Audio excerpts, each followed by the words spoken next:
A church full of grace. The News Church.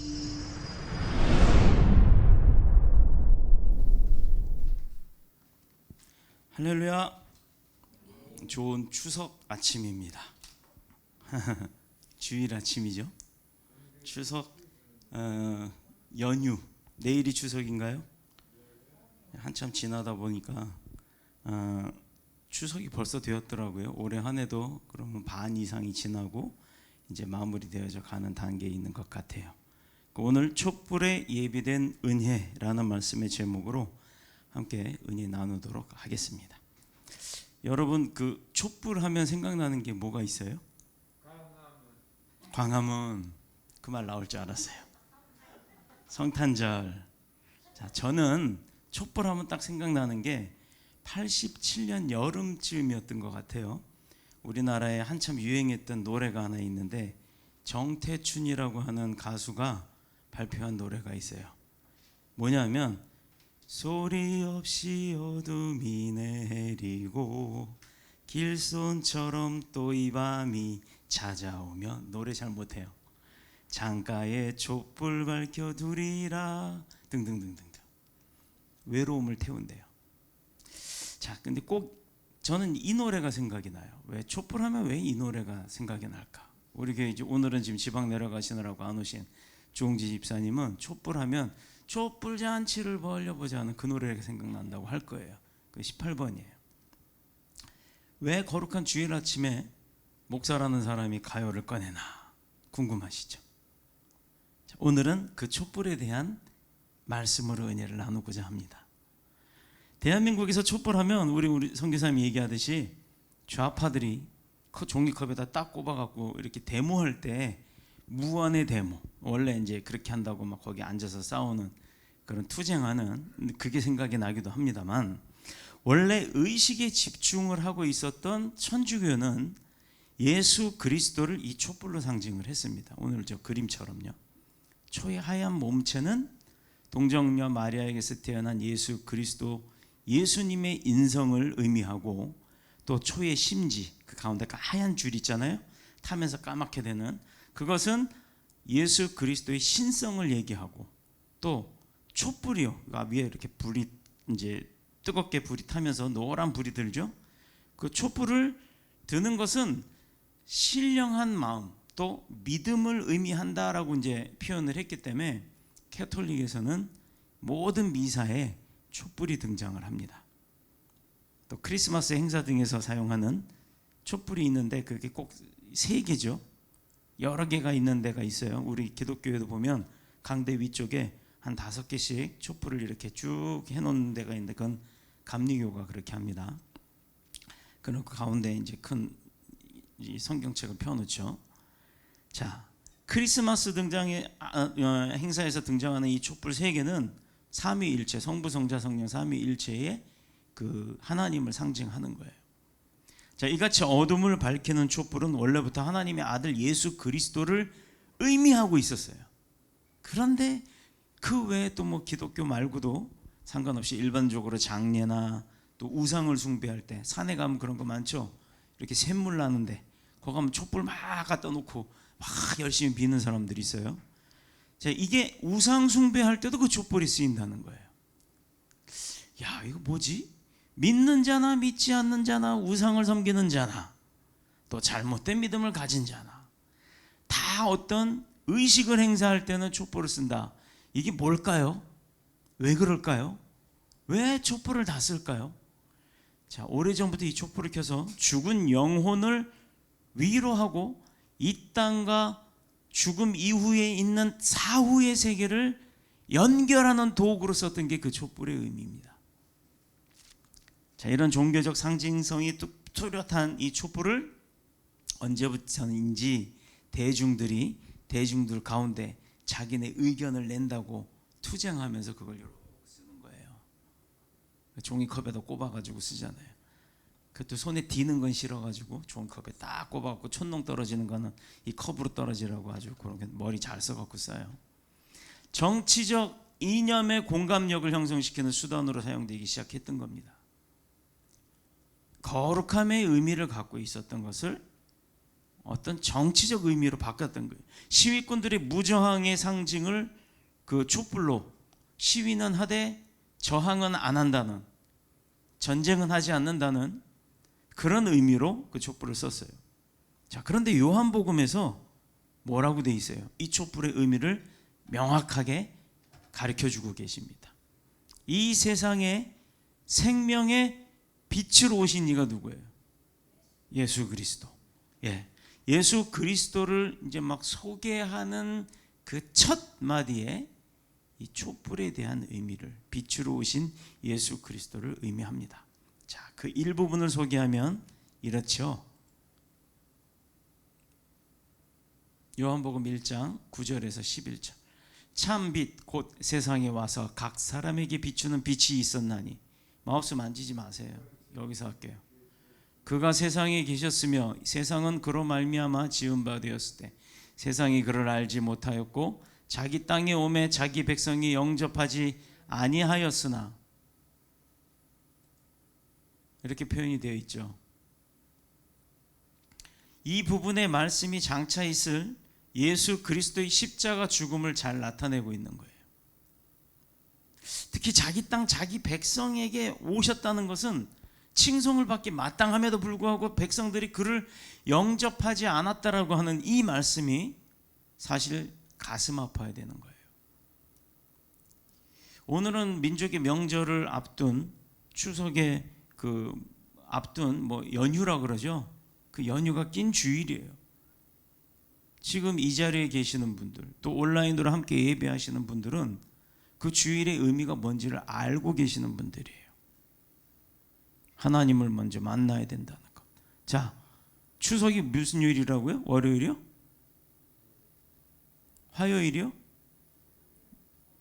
저 봐요. 다 관심도 없잖아요. 맞아요. 주일이 관심이 있어야지 추석이 관심 있는 게 아니에요. 크리스찬은. 화요일이요? 자, 그렇다 그러면 추석도 주 중에 있는 거잖아요. 그 한 주간에 더더욱이 믿지 않는 형제들을 만나고 가족들을 만나야 될 크리스찬들이 주일은 어떻게 보내야 되느냐? 주일은 어떻게 보내는 날이에요? 주님과 함께하는 날. 자, 이렇듯이 주님께서 오셨음에도 불구하고 만약에 이 성전이 텅 비어 있었다면, 주님이 우리 교회에 오셨는데 주님의 그 마음이 어땠을까요? 오늘 이 이야기예요. 사람들이 주님이 빛으로 오셨으면 그런 주님을 영접해도 모자랄 판에 영접은커녕 십자가에 못 박아 죽여라 라고 촛불 든 거예요. 마우스가 자꾸 움직여. 마우스가 움직이면요, 여기서 컨트롤이 안 돼요. 그래서 십자가에 못 박아 죽이고 말았다는 거예요. 이유가 뭘까요? 왜 그렇게 십자가에 못 박아 죽였을까? 첫 번째가 요한복음 1장 5절에 나옵니다. 빛이 어둠에 비치되 어둠이 깨닫지 못하더라. 우리가 지금 여기가 교회가 지하실이잖아요. 저기 가서 스위치를 딱 꺼버리면 여기에 불이 딱 꺼지면 깜깜합니다. 창문이 하나도 없기 때문에. 환기구 이외에는 없잖아요. 그렇기 때문에 빛이 없으면 깜깜해요. 근데 그 상태에서 누군가가 들어오면서 제일 먼저 교회에 불을 탁 킵니다.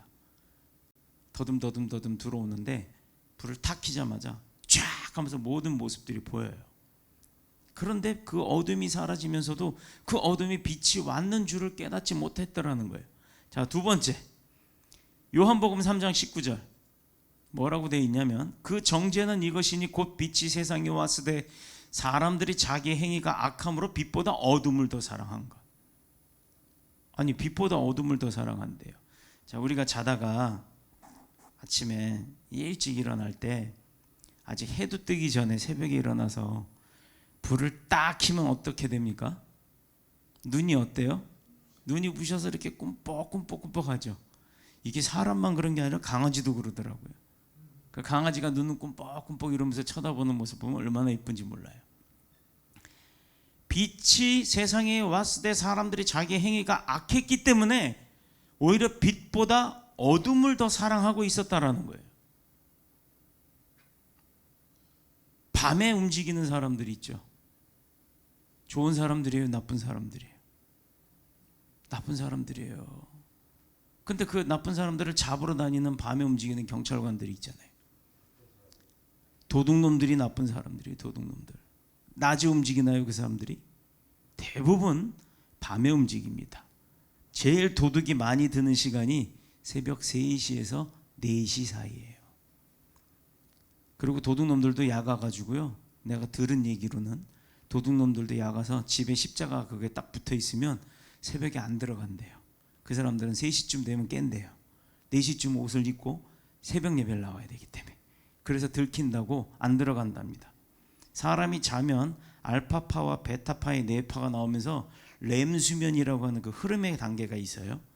그러면 초기 단계, 잠을 못 드는 단계가 있고 잠이 드는 단계가 있고 깊은 잠이 드는 단계가 있는데, 사람이 6시간 잠을 자는 동안에 깊은 그 렘수면에 빠지는 그 시간이 대체 얼마나 될까? 겨우 해봐야 10분, 20분이에요. 그거밖에 안 해요. 6시간 자는 동안에 거의 한 4-5시간은 선잠을 잔답니다. 그 깊은 잠 자는 몇십 분의 시간에 몸이 회복이 되고 피로가 풀리는데, 도둑놈들이 그 시간 타임이 새벽 4시라는 걸, 3시라는 걸 아는 거예요. 자, 세 번째, 또 어떤 이유가 있었느냐? 요한복음 3장 20절. 악을 행하는 자마다 빛을 미워하며 빛으로 오지 아니하나니 이는 그 행위가 드러날까 하며. 도둑놈이 왜 밤에 움직여요? 훔쳐갖고 돌아다닐 때 그 모습이 보이지 않아야 될 거 아니에요. 깜깜함에, 그래서 그 깜깜함, 어두움을 좋아하는 겁니다. 그래서 악을 행하는 사람들일수록 세상, 그 어두운 세상의 빛을 바라는 교회를 싫어할 수밖에 없는 거예요. 뭐 우스갯소리로 머리가 벗겨진 사람이 어두운 데 가면 뭐 환해진다고요? 난 그런 거는 못 봤지만, 얼굴이 환한 믿음의 사람들, 크리스찬들의 얼굴이 검지 않아요. 얼굴빛이 환합니다. 늘 은혜에 살기 때문에. 그런 자가 어둠 가운데로 나아갔을 때 그 어둠에 사로잡힌 자들이 그래서 싫어한다는 거예요. 악마와 같은 정부일수록 온갖 구실을 붙여서 기독교를 탄압합니다. 지금 보세요. 기독교를 탄압하는 공산당들 많았죠. 그 공산당들이 어떻게 돼 있나 봐요. 기독교를 탄압하는 국가들 보세요. 잘 살아요? 잘 사는 것처럼 보이죠. 그 국민들은 폐쇄된 삶 속에서 그 나라가 잘 살고 있는 줄 알아요. 그런데 어떤 문화를 접함으로 인해서 세상을 알게 되고 나면 얼마나 내 나라가 못 살고 있는지를 그들이 깨닫는 겁니다. 문제는 세상에 이러한 어두움을 사랑하고 빛으로 오기를 거부하면서 기독교를 공격하는 사람들만 있다면 어떻게 이 세상에 주님의 몸된 교회가 유지가 되고 현존할 수가 있겠습니까? 살아남지 못하겠죠.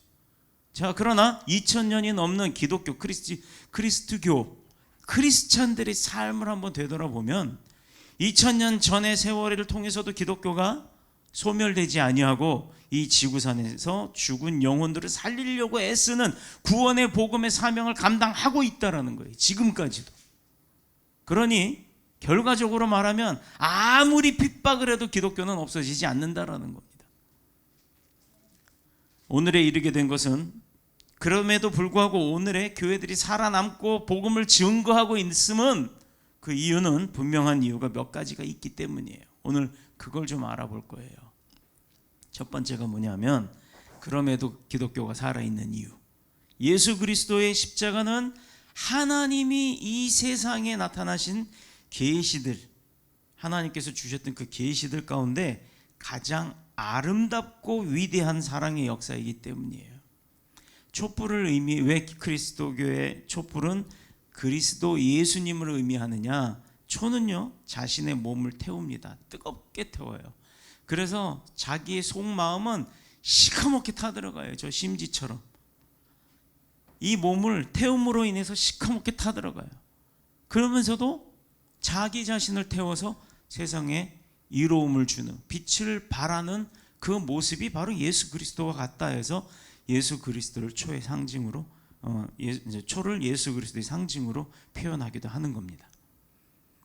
하나님이 이 세상에 나타내신 계시 가운데 가장 아름다운 사랑의 역사, 그 사랑의 모습, 예수님의 십자가 죽음을 통해 이 세상을 향한 하나님의 사랑이 뭔지를 알려주셨다라는 거예요. 그런데 이 사랑의 역사를 완성시키려고 예수 그리스도의 십자가에 달아서 돌아가시게 하는 그 분명한 하나님의 계획과 의지가 십자가 사건을 통해서 드러났잖아요. 주님도 사람의 몸을 입고 왔을 때 죽고 싶었겠어요? 살고 싶었지. 그래서 이 잔을 내게서 옮겨 주시옵소서라고 밤새 기도를 했던 겁니다. 피땀이 흘려질 정도로. 그럼에도 불구하고 철저하게 하나님으로부터 그 기도의 응답을 거절받으신 분이 유일한 하나님의 아들인 예수님이 그렇게 기도에 거절을 당하신 분이에요. 왜? 하나님의 뜻이 있었고 그 뜻을 이루기 위한 희생의 제물로 이 땅에 왔기 때문에 희생을 할 수밖에 없었거든요. 그러면 하나님의 아버지의 마음에 내 사랑하는 아들도 그렇게 제물로 바칠 정도라면 얼마나 아픔이 있었겠어요. 우리가 그건 모른다는 거죠. 주님의 그저 십자가의 사건으로 내 죄가 사함받은 것만 감사할 줄 아는 거죠. 내가 받은 것에 대한 감사를 하는 것만으로도 그것만 해도 괜찮은 사람이에요. 그것도 모르고 사는 사람들이 많으니까. 그런데 조금 더 나아간다면 그런 하나님의 마음은 어땠을까요? 오늘 아침에 제가 먼저 여기 내려와서 이게 지금 방석이 밑에 내려와 있는 이유는 제가 여기서 무릎 꿇고 앉아서 기도를 했어요. 기도를 하는데 딱 그런 마음이 들어요. 오늘은 과연 몇 분이 예배에 참석을 할 수 있을까? 그런데 제 생각대로 대부분 다 나오신 것 같아요. 그런데 만일 하나님 오늘 아무도 없이 심지어 은규조차도 안 올 거라 내가 그렇게 이제 예상을 한 거예요. 안 온다는 믿음이 아니고 시험 들지 마로. 그게 아니라 내가 만약에 안 왔을 때를 가정해서 그 주님과의 기도를 하는 그런 상황이었었는데 어떤 일이었냐면 네부터 잘해라. 그게 딱 들어오는 거예요. 뭐냐 하면 교회가 텅 비어 있다면 주님이 여기 주인으로서 와 계시는데 교회가 텅 비어 있다면 아버지 마음이 어땠을까? 그 마음이 딱 오는데 갑자기 눈물이 왈칵 쏟아지더라고요. 그리고 회개 기도를 했습니다. 이렇게 기독교는 십자가 위에서 아들을 희생하실 정도로 우리를 더 사랑하신 하나님의 사랑 위에 그 기초 위에 교회가 세워져 나가는 거였어요. 이 세상에서 그 어떤 개인이나 불법이나 권세나 악의 세력들이 아무리 교회를 짓밟는다고 해도 그 사랑을 못 이기는 거예요. 조건이 없는 사랑을 이길 수가 없는 거예요. 그래서 교회가 결코 소멸되지 않더라. 그렇게 핍박하던 사울도 하나님 예수님을 만나고 난 다음에요 그런 예수님을 증거하고 다녔어요. 며칠 전에 조용기 목사님이 소천을 하셨는데 제가 그 조용기 목사님 예배 드릴 때 가가지고 얼랄랄랄 하고 마지막에 거기 통성 기도를 하잖아요. 그걸 한 5분쯤 듣고 있다가 이것들 다 미친 것들 아니야 하고 뛰쳐나온 사람이 저라 그랬잖아요. 그런 제가 하나님 만나고 난 다음에 제가 방언해요. 제가 방언을 터뜨려 놓으려고 하는 기도를 하고 그렇게 막 합니다. 미쳤다고 했던 제가 마치 사울처럼 그랬던 제가 지금은 주님 만나고 난 이후에 바울처럼 주님을 전달하고 있잖아요. 조건도 기한도 제한도 없는 절대적인 사랑일수록 소멸되지 않더라 이거예요. 여러분 지금 내 부모님들 한번 생각해 봅시다. 뭐 살아계신 분도 계실 거고 이미 돌아가신 분도 있을 거예요. 우리가 그 말이 있어요. 젊었을 때 너 부모 죽기 전에 잘해라. 부모 돌아가시고 나면 하고 싶어도 못한다 이 말을 듣긴 들었는데 마음에 와닿지를 않았어요. 그런데 부모님이 정작 돌아가시고 나면 돌아가시는 그날부터 그 말이 마음에 와닿습니다. 하나님 아버지께서 예수 그리스도를 희생해서 십자가의 사랑으로 우리를 구원하셨음에 그걸 잘 들어요. 듣는데 정작 내가 어디가 문제가 생겼거나 쓰러졌거나 이제 죽음을 앞뒀었거나 아니면 고치지 못할 병을 얻었다거나 그랬을 때 그 마음이 그 구원하심이 얼마나 감사했는지를 느끼게 되더라 이 말이에요. 그 전에는요 남의 이야기로 들려요. 많이 듣고는 있지만 이해만 합니다. 감화가 되질 않고 머릿속에서 이해만 한다는 거예요. 죄인을 용서하시고 구원하시나 하나님 아버지 긍휼한 사랑이 이 세상 가운데 충만해져야 되는데 그 사랑을 빛이 와도 모르고 빛으로 오는 것이 싫은 그 어둠에 묶인 자들이 핍박한다는 거예요. 그런데 그 어둠에 묶인 자들이 누구의 자녀예요? 원래부터가 하나님의 자녀지 사탄의 자녀가 아니란 말이에요. 그런데 사탄의 이끌림을 받고 있는 이 현실이 안타까운 겁니다. 자, 추석에 각 가정에 가서 형제 자매들을 만나면 이래서 복음을 증거하는 자들이 돼야 돼요. 그래서 주일날 복음의 능력을 입고 가야죠. 여러분 참 잘하시는 겁니다. 하나님이 얼마나 기뻐하시겠어요. 자, 두 번째, 핍박을 받음에도 교회가 없어지지 않는 이유. 주님의 몸된 이 교회와 성도들의 믿음을 하나님이 보시고 하나님의 뜻대로 지켜주시는 우리의 보호자? 성령님이 우리와 함께하고 계시기 때문이에요. 이건 모르는 사람들이 교회 핍박하면 없어질 줄 아는 거예요. 천만의 말씀, 만만의 말씀. 콩으로 떡을 만든다 그래도 그거 소용없는 거예요. 성령님을 지들이 어떻게 이기려고. 교회 안에서도 성령 회방죄는 용서받지 못하는 겁니다. 말씀을 모르니까 그들이 죄를 짓고도 죄인 줄도 모르고 있는 거예요. 계시된 말씀을 깨닫게 하시고 고난 가운데 은혜의 삶을 살 수 있도록 도우시며 병든 자를 치료하시고 악한 자들을 내몰며 연약한 자들에게 능력을 붙잡아서 능력을 주시는 이런 모든 환난 가운데서 우리를 기도만 하면 붙들어 주시는 분이 누구냐? 바로 내 옆에 있는, 내 안에 있는 예수님이자 내 옆에서 나를 도우는 성령님이라는 거예요. 그런 분이 교회 지켜주시는데 그 교회가 쓰러질 일이 있겠습니까?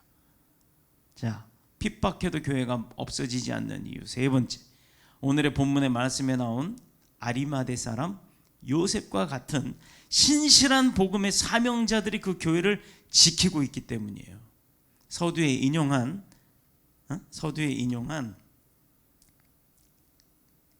잠깐만요. 지금 제가 이거 뭘 잘못 만져갖고 또 넘어갔네. 네. 서두에 인용한 요한복음을 다시 한번 좀 넘어가 볼게요. 3장 21절. 진리를 따르는 자는 빛으로 오나니 이는 그 행위가 하나님 안에서 행한 것임을 나타내려 함이라 하시니라. 자, 믿음의 사람들이 하는 모든 것들은 누구 안에서? 하나님 안에서. 즉 믿음의 사람들이 잘못된 일을 할 수도 있어요.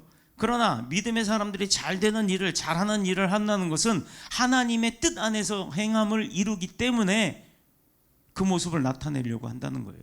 그게 누구냐? 진리를 따르는 자, 즉 빛으로 오시는 예수님을 따르는 자는 내 몸에서도 우리 그 야광판 있잖아요. 야광판.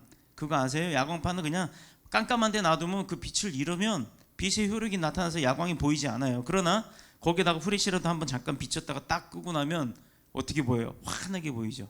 그 야광판과 같은 게 우리 믿음의 백성들이에요. 예수님의 그 성령의 빛을 받아야 빛을 발합니다.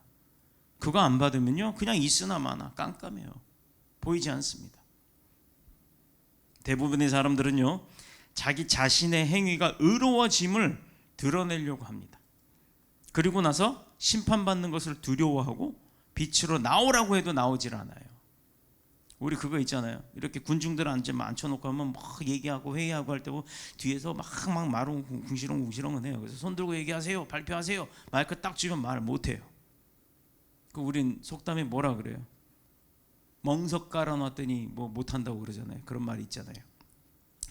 믿음의 백성들도 마찬가지예요. 세상에 사람들한테 드러내고 의를 드러내려고 하는 사람들은요 그 모습은 사람들한테는 내놓으려고 하지만 주님 앞에 나와서 어디 한번 해봐라 그러면 멍석 깔아놨더니 못하더라 이 말이에요. 그들이 예수님에게 행한 것처럼 도리어 생명과 진리의 빛을 바라는 교회와 성도들을 미워하고 박해하고 그렇게 못 살게 교회가 쓰러지길 바라는 겁니다. 지금도요 목사가 하고 네이버에 딱 뜨잖아요. 아니 그 말하면 안 되나? 내 땡땡에 딱 뜨잖아요.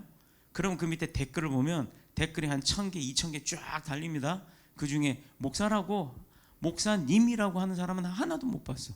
목사가 목사 그 다음에 거기에 또 하다 먹사 먹는 게 일이라고 성도들 등 쳐가지고 먹고 사는 게 먹사래요. 그렇게 하면서 얼마나 비방을 하고 핍박을 하는지 몰라요.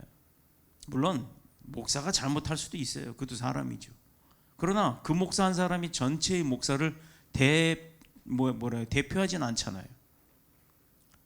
뭐 타종교 얘기하지 않아도 돼요. 타종교도 뭐 똑같거든요. 근데 유독 목사가 뭐 어쩌고저쩌고 이러고 나오면 심각하리만큼 붙어요. 왜? 그만큼 교회가 세상에 비춰지는 모습이 잘못되었기 때문입니다. 정작 예수 그리스도가 이 땅에 오셨던 섬김과 사랑이 교회에서 일어나고 보여졌어야 되는 건데 그러지 않았다는 거예요. 사람들에게만 보여주려고 내 건물 커, 우리 목사가 어때, 이런 것만 자랑을 했기 때문입니다. 물론 담임 목사가 그렇게 가르치진 않았겠죠. 그러나 성도들이 그러고 다니고 그렇게 전도했던 것이 잘못되었다라는 것을 알았으면 고치게끔은 했어야 됐는데 그것도 아니었던 것 같아요. 그러니 그로 인해서 세상 사람들이 상처를 받았고, 또 이런 게 있죠. 교회 가면 다 착한 사람들, 교회 가면 나 다 도와줄 거야 라고 해서 갔는데 안 도와줘. 상처가 큽니다. 뭐 교회가 졌다고야, 목사가 졌다고야, 이런 식으로 하면서 목사 뭐 이러고 얘기하는 사람들이 많아요. 그런 사람들이 거기에 댓글 다는 겁니다. 그럼에도 불구하고 죄악으로 만연한 이 어두운 세상에서 저와 여러분처럼 생명의 빛을 보고 열심을 내서 따르는 자들이 있기 때문에 이게 얼마나 놀라운 사실입니까? 자, 우리 교회처럼 이렇게 작은 교회인데 능력은 커도 교회는 작잖아요. 성도도 작아요. 그런데 성도의 지금 60% 이상의 교회에 다 나왔어요. 하나님이 얼마나 기뻐하시겠냐 이 말이에요. 이것은 인간의 지식이나 지혜로 깨닫는 게 아니라 전적으로 하나님이 주시는 은혜의 선물이라는 겁니다. 자, 예를 들면 알렉산더와 그 루퍼의 아버지인 구레네 사람 시몬이요. 마가복음 15장 21절에 예수님이 십자가를 지고 골고다 언덕을 가는데 지쳐서 이제 쓰러집니다. 그 골고다 언덕 막 넘어 올라가고 있는데 얼마나 힘들었겠어요. 그 시장통을 다 그걸 십자가를 끌고서 올라오는데 이제 거기도 가만뒀어요. 막 두들겨 팼잖아요. 그러니 쓰러져 버렸어요. 이제 완전히 넉다운이 돼서 못 일어나시는 거예요. 여기서 세상 사람들은 예수 능력자인데 그것도 못 들고 쓰러지냐?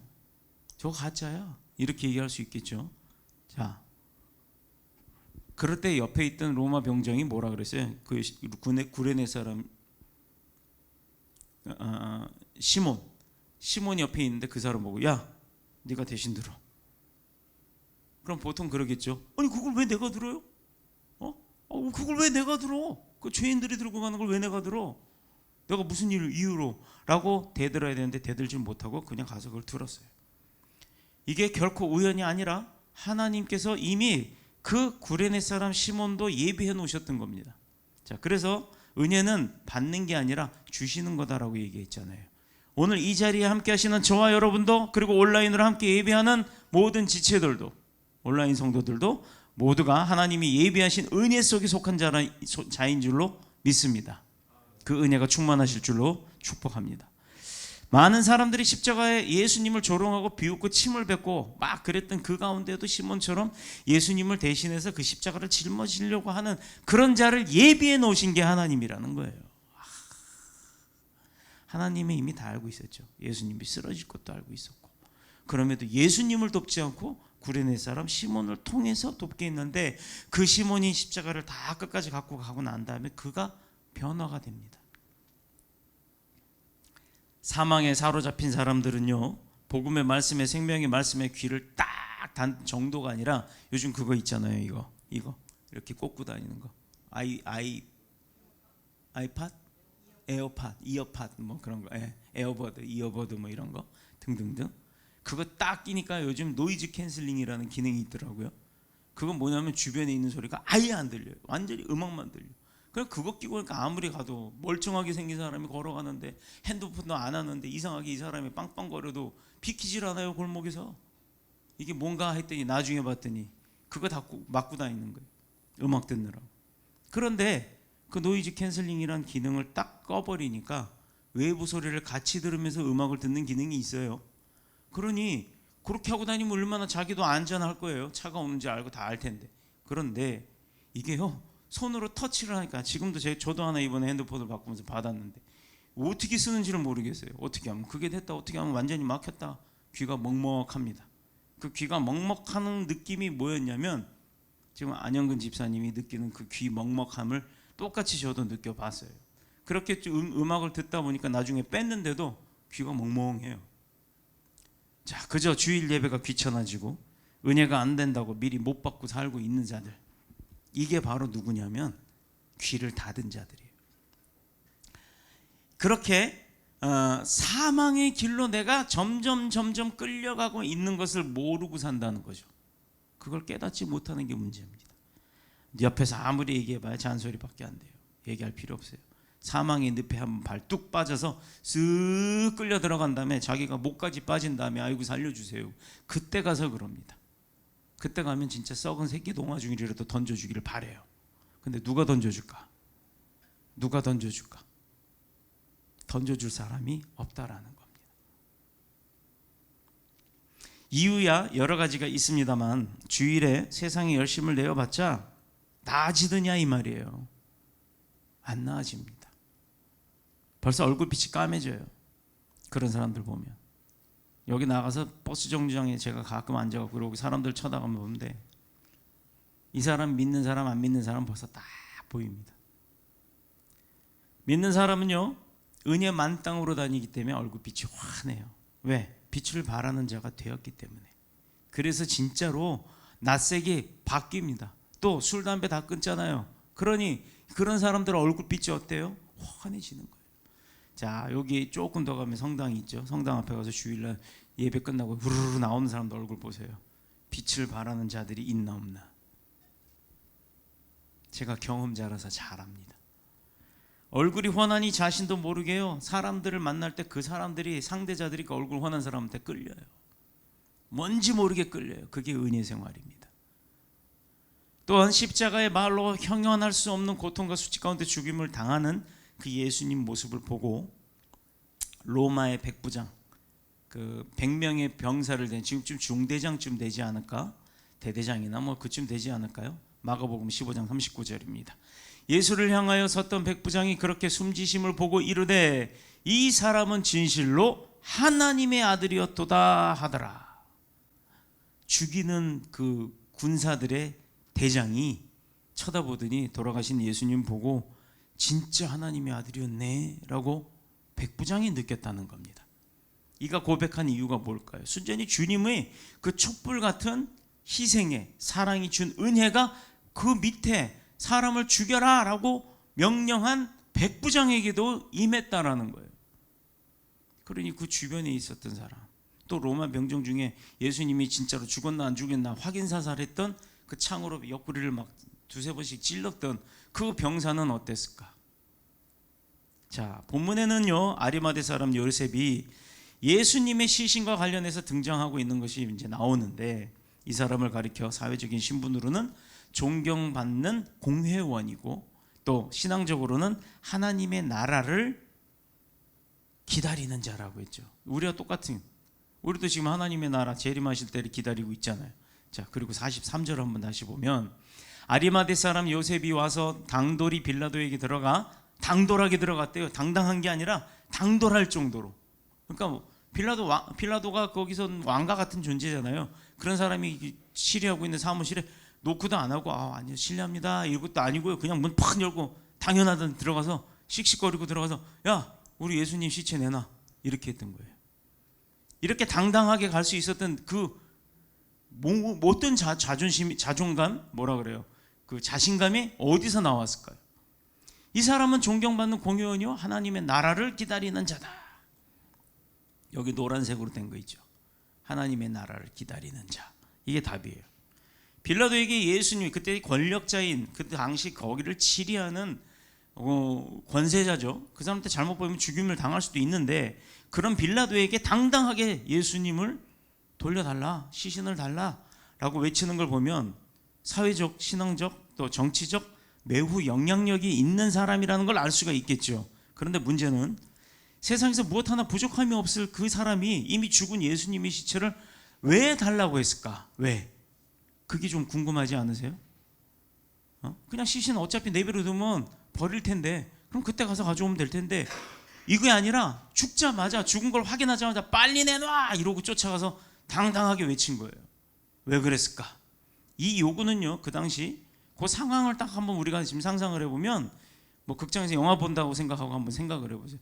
이거 뭐야, 이런, 야, 쟤 잡아 죽여. 그러고도 남을 일이에요.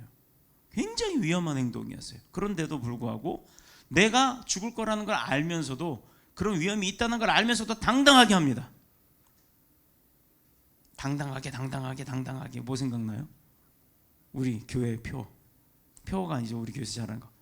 당신 멋져. 네, 당당하게 신나게 멋지게 져주자. 바로 여기서 나온 거예요. 보세요. 사람들을 충동하거나 어떤 결사단체를 조직한 것도 없어요. 그죠? 아리마대 사람은. 그리고 종교적으로 어떤 기득권을 노린 것도 없습니다. 또 예수님 자신은 정치적으로나 어떤 뭐 정치적인 선동이나 뭐 내가 하나님의 아들이다 해갖고 뭘 한 것도 없고, 또 사람들을 뭐 으쌰으쌰 해갖고 군중 심리를 일으켜가지고 야, 로마 정부하고 싸워라 이렇게 시킨 것도 없단 말이에요. 결과적으로 예수님은 로마 정부에게는 반정부주의자가 되어 있고, 또 유대인들에게는 신앙의 공동체로서, 아니면 어떻게 유대인들이 알고 있는 그 유대 랍비들이라고 하는 선지자들이 아닌 그 제사장들이 알고 있는 그 공동체, 유대 공동체를 파괴하는 하나님을 모독한 이단자다라고 몰린 거예요. 십자가의 죽임을 당했기 때문에 이런 그렇게 이단자로 몰려서 죽임을 당한 죄인이란 말이에요. 죄인의 시신을 요구한다는 것 자체가 어떻게 보면 그런 죄인인 예수님과 이 아리마대 사람 요셉이 아주 밀접한 관계에 있었다라는 것을 볼 수가 있겠죠. 알 수가 있겠죠. 그러니 빌라도가 가만두겠어요? 너도 같이 죽어. 이렇게 할 수 있단 말이에요. 그러나 이때는 이미 예수님의 제자들은 다 어떻게 돼 있어요? 예수님이 십자가에 달릴 때, 돌아가실 때 그 주변에 예수님이 12제자 있었나요? 아니 11제자죠. 팔아먹은 놈은 죽었으니까. 없었죠. 뭐 옆에 있을 때는, 기득권을 가지고 있을 때는 예수님이 살아서 막 살리고 막 눈뜨고 이런 거 할 때는 옆에서 돌아다니면서 지가 오른팔이니 왼팔이니 위팔이니 아래팔이니 이러고 그러고 붙어 다니던 인간들이, 예수님이 뭔가 이렇게 휘청하니까 샥 주변을 떠나가고 나도 나 몰라라는 거예요. 세상에도 그런 사람들 많죠.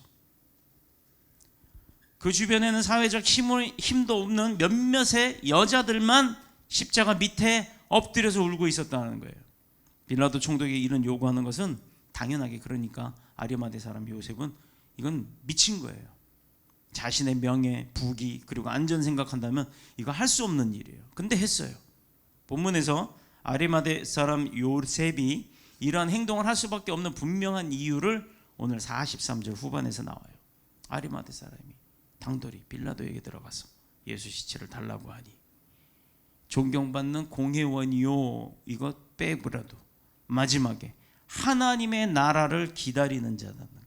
즉 이게 뭘 의미할까요? 예수는 죽었는데 그 죽은 시체를 달라고 하는 이유가 하나님의 나라가 올 거라는 것을 알고 있었고 믿었기 때문이라는 거죠. 그렇다면 하나님의 나라를 기다린다는 이 말이 뭘 뜻할까? 이미 예수님을 통해서 하나님의 나라에 대한 복음은 다 들었어요.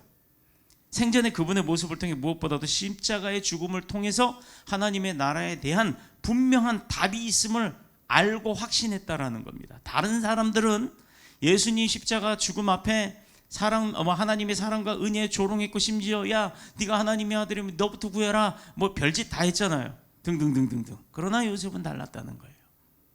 보여지는 실상에서 그것만 가지고 그 사람이 이제는 넌 끝났어, 망했어, 이게 아니란 얘기예요. 그 사람의 잠재력을 봤다는 사람들이 어떤 사람들이에요? 회사가 망해가도 그 회사의 주변에 붙어서 열심히 일하는 사람들입니다.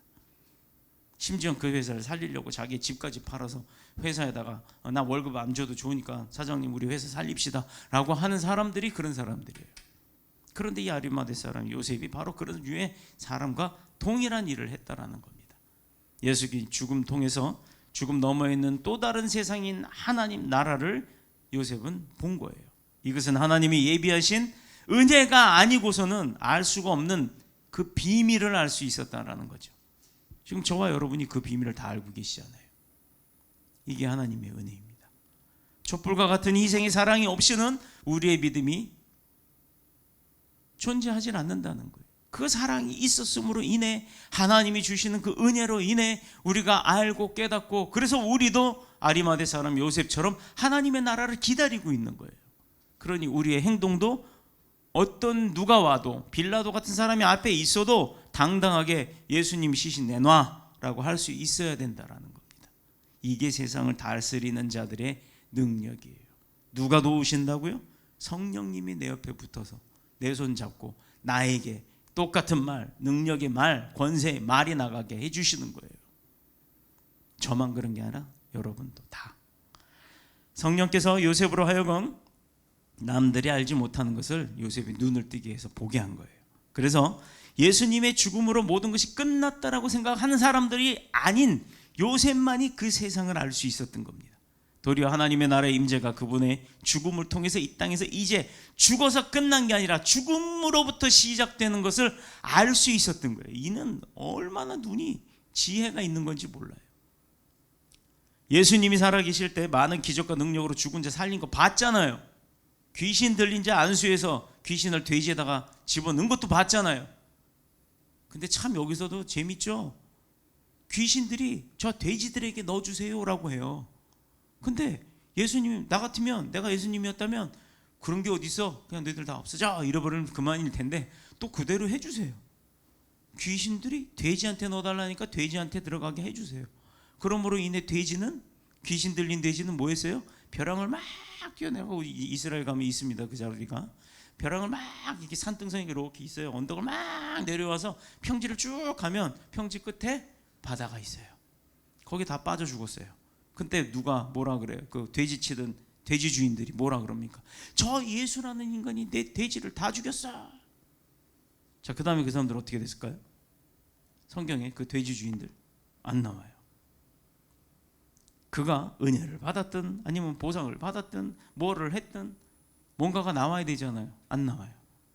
그럼 예수님은 결과적으로 그 사람들에게 피해를 준 사람이네요. 그죠?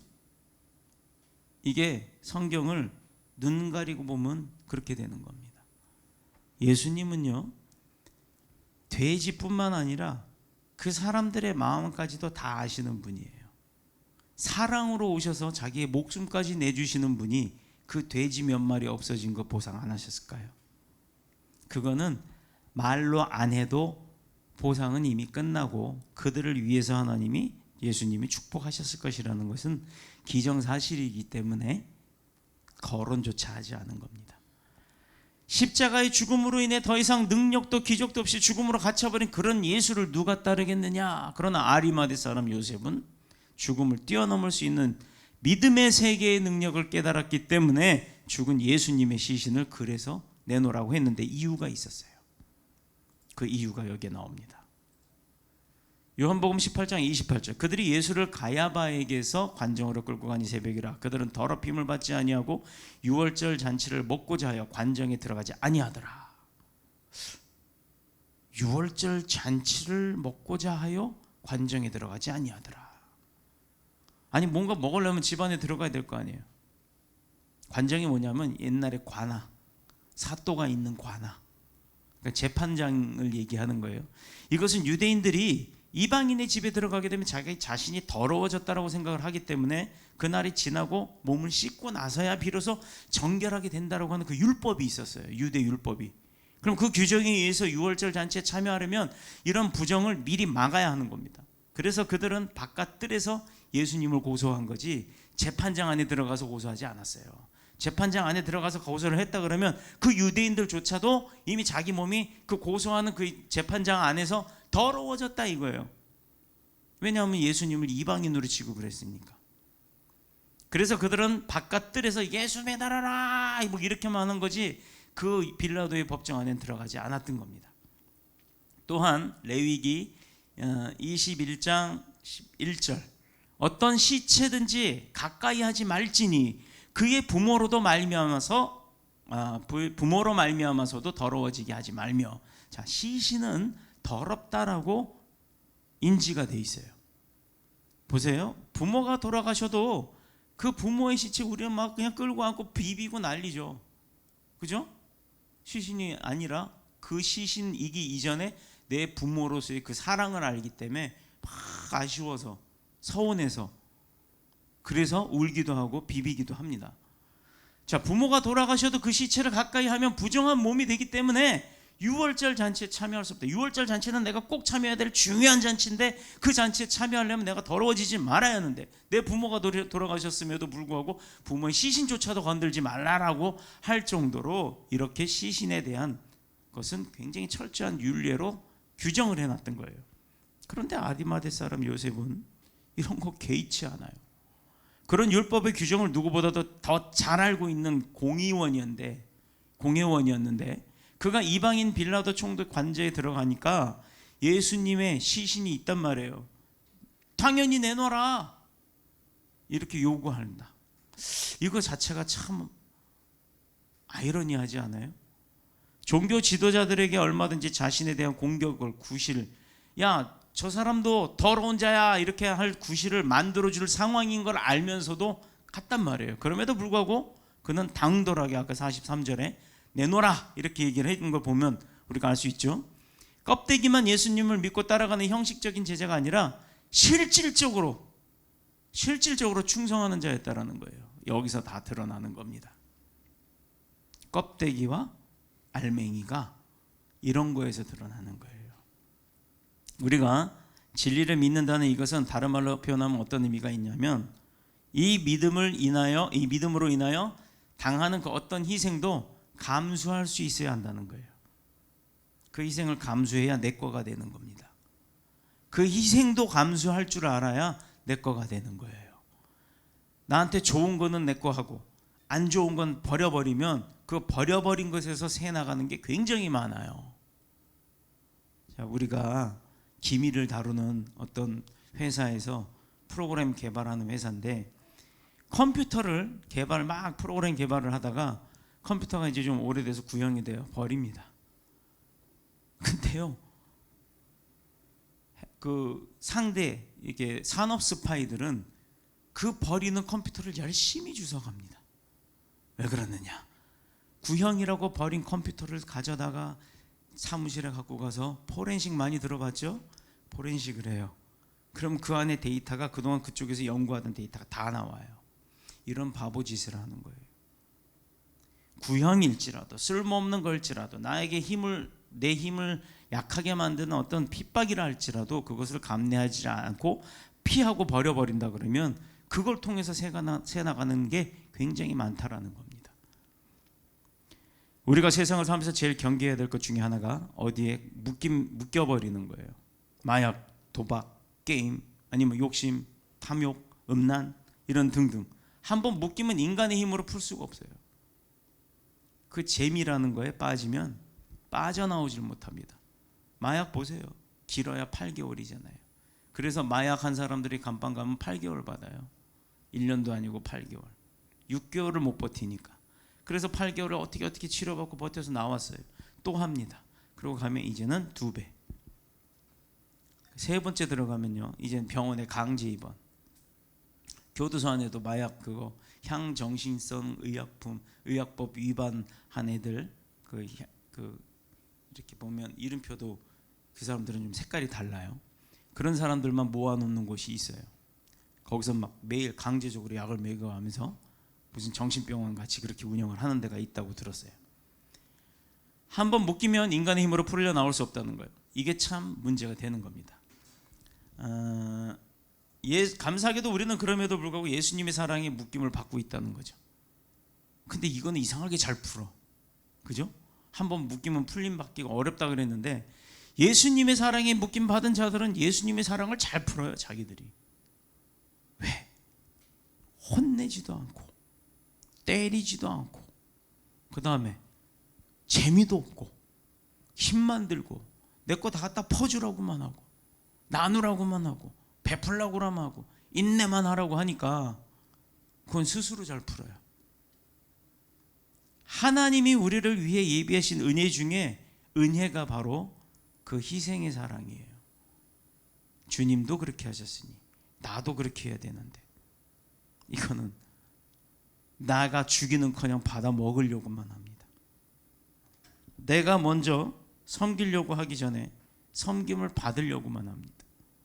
이게 문제가 되는 거예요. 그러면서도 나 크리스찬이야?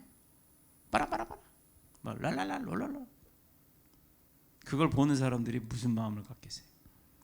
하나님이 우리를 위해 예비하신 은혜 중에 은혜. 마찬가지로 아리마대 사람 요셉도 제자였어요. 예수님의 제자. 하나님의 나라를 기다리는 의로운 자라고 했는데, 그를 묶는 것은 세상의 정욕, 유혹, 물질 이런 것이 아니라 촛불을 사랑하신, 촛불의 사랑을 소유하신 예수님이었다는 겁니다. 그게 하나님의 은혜예요. 어떤 사람들은 예수님의 제자라는 사실이 드러날까 봐 부정하고 도망갔잖아요. 더 이상 어떤 능력과 기적도 베풀 수 없는 그런 예수님으로 인해서 실망하는 사람들이 많았다는 거죠.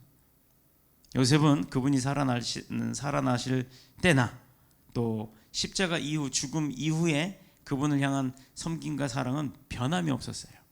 자, 하나님의 나라를 기다리는 참된 제자였기 때문에.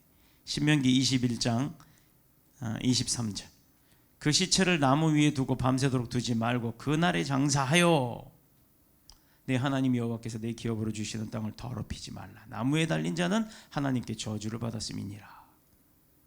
나무에 달린 자가 둘이 있어요, 성경에. 한 사람은 예수 판 놈, 누구죠? 유다. 유다는 지 스스로 나무까지 목매달아 죽었죠. 혀 이만큼 내밀고. 걔는 분명히 지옥 갑니다. 그리고 또 하나 나무에 매달린 자가 있죠. 십자가 나무, 예수님. 자, 그러면 나무에 달린 자가 하나님께 저주를 받았습니다. 예수님이 하나님한테 저주를 받았다? 이해가 되나요? 뭔가 이해가 안 되죠? 요셉은 이 말씀을 기억하고 예수님의 시신이 그냥 십자가에 의해서 방치되는 것과 그것이 말씀에 어긋나지 않도록 하기 위해서 그냥 당장 쫓아가서 내놔 이렇게 한 거예요. 이러니 얼마나 이 믿음이 충성됩니까? 또 얼마나 이 말씀을 잘 알고 있었던 겁니까? 자신의 가족을 위해 미리 준비했던 무덤이 있었는데 내 가족이 아닌 예수님이 시신을 거기다 갖다는 거예요. 예수님을 뜨겁게 사랑하는 마음이 없었다면 이러지 못합니다. 결코 이런 부분까지 신경 쓰지 못하고 그냥 울고만 있었을 거예요. 예수 그리스도의 죽음은 세상적 가치관에서 보면 불행한 거예요. 저주받은 인생이에요. 자, 하나님께 저주받았습니다. 이거는 사람의 이야기입니다. 그러나 참된 예수님의 제자들이 보는 믿음의 세계는 그 죽음이야말로 부활의 영광의 스타트가 된 거. 죽어야 시작을 하잖아요. 그 부활의 영광으로 이어지는 하나님이 예비하셨던 은혜가 이제 시작되었구나라는 걸 알았다는 거예요. 이게 긍정적인 사고방식을 가진 자들이 보는 믿음의 눈과 믿음의 귀로 들리는 소리입니다.